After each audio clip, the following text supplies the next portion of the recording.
always that you have to append last n nodes of the linked list to the first, right in front of the head.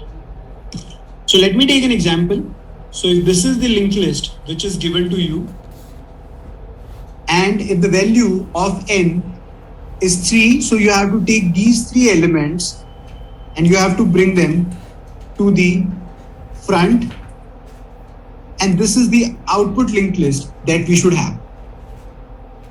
So one way that comes to my mind is that since we have to do it this way, can we do it using these 2 functions, which is remove last and add first?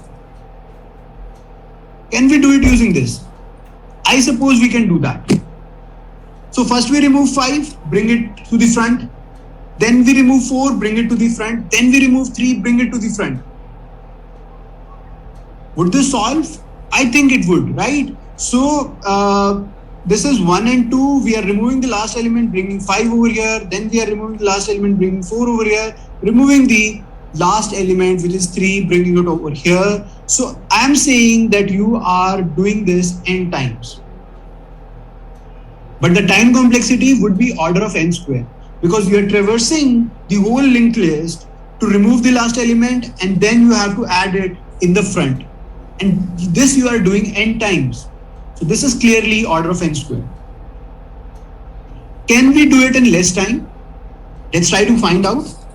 One more thing that we can do is, if this is the linked list that is given to me, and if the value of n is 3, that means I have to remove the last 3 elements and I bring them to the front. Then what I need to do is, I need to find the length of the complete linked list, which is 5, subtract 3 out of it, that means 2. So that means if I want to reach to the top of the n elements which needs to be moved, so I need to go, or I need to take 2 steps from the front. So after taking these 2 steps, I will come over here. Now I think that I need to make separation over here. I need to disconnect over here. So currently my head is situated over here, right? And this obviously will become my tail after doing all the reconfigurations and rearrangements. And this, the next element of it, it will become my new head. So I'm saving this element as well. So I'm saving it in the new head. And then I will traverse all the way till the end. This 5, which is the current tail. So what I'll do is, I'll take this element and I'll make the current head as the next of this element. Right? So next of this element would be the current head. Right? So this would mean that I have basically made this linked list. I have already disconnected this part from here. This disconnect has already been made. And after we make the connection from 5 to the top, it would look something like this: 3, 4, 5, 1 and 2. And this is null. And this is basically my new head. And this is my head. Still my head is pointing to this location. So the last step that I have to do is, I have to move my head and start pointing it to the value which is currently pointed by new head. This is the last thing that we have to do. And in this, we are mainly taking 3 steps.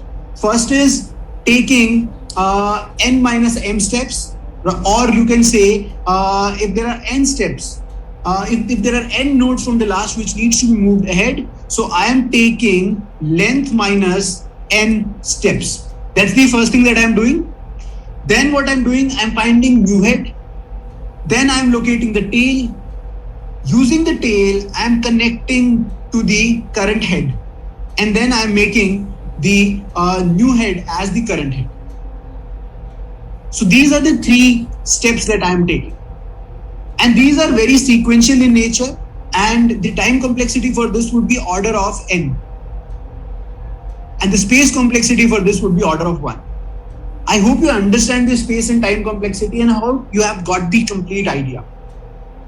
So I hope you would be able to implement it into code.